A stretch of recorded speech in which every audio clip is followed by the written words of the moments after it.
Hey everyone.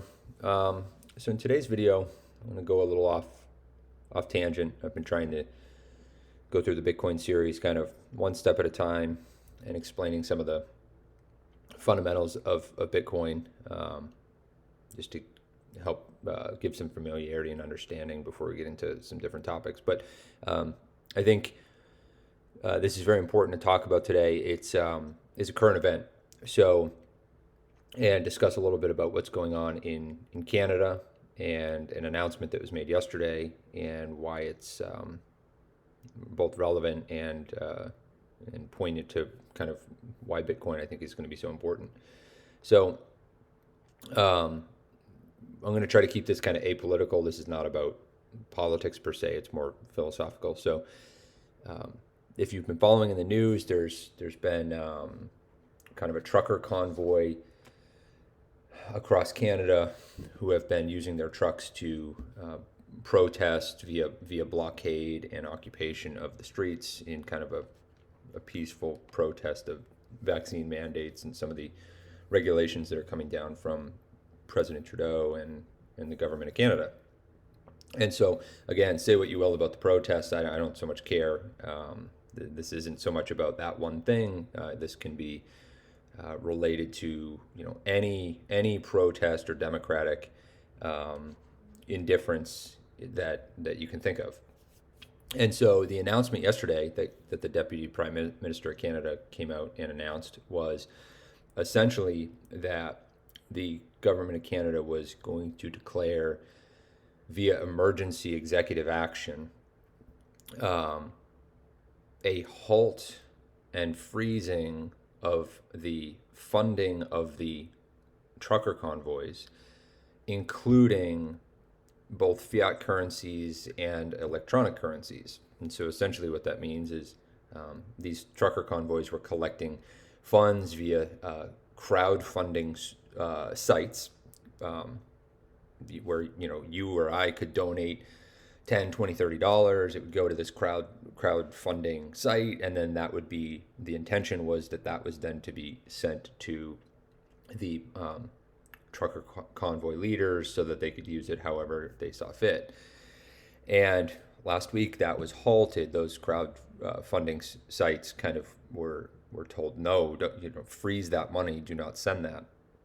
And that started this whole discussion about control of money and who should reserve the right to be able to send that money to a cause of their choosing or not. And then with yesterday's announcement, which essentially, I mean, I'll post a link in the description, essentially said any monies that are even believed to be destined to go to the trucker convoys are to be frozen, and that banks are given the unilateral decision um, to determine that. They can freeze your account, they can freeze the funds, et cetera, kind of at a whim. Just really drove home a real time point of why this move away from kind of government controlled money to self sovereignty and ownership of one's own asset, which is fundamentally what the Bitcoin movement is all about, is kind of control and sovereignty of oneself and one's assets, such that you are not at the whim of a government, a bank, etc.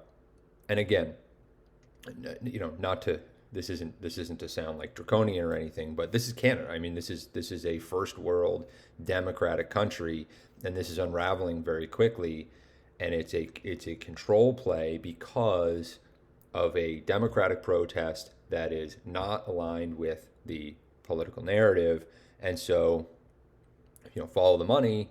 The government has decided to take kind of these very harsh measures. So I would really encourage you to kind of watch the video, think about it for yourself. Again, I'm not trying to portray a right or wrong decision, but I think it's a timely example of why I'm so bullish on Bitcoin and why I think um, the removal of a middle party, whether that be government, bank, etc., deciding where I should or shouldn't be able to transfer money on any given day, month, or year is something that I think is going to be a big part of the future.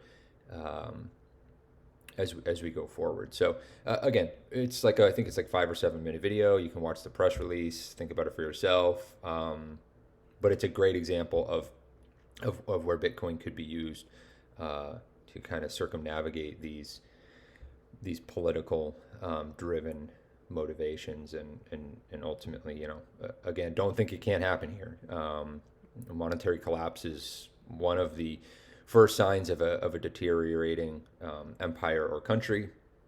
And again, if it can happen in Canada, it can certainly happen in the U.S.